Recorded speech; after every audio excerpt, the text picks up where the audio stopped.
Tribuners dari Pulau Haruku kita ke Kepulauan Aru. Longboat tenggelam di perairan Muara Sirsir, Kepulauan Aru. Satu penumpang hilang.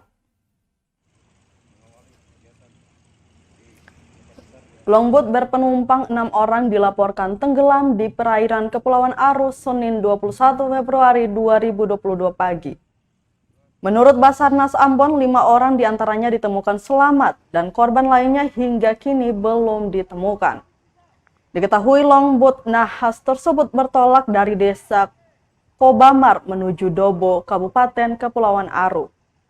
Kepala Basarnas Ambon Mustari melalui rilisnya menjelaskan, usai menerima laporan, tim rescue unit siaga SAR Dobo beserta potensi SAR langsung turun melakukan pencarian. Tim SAR mengerahkan speed up kelas 3 Dobo, dibantu speedboat milik warga setempat. Hingga kini pencarian masih berjalan, namun korban belum ditemukan.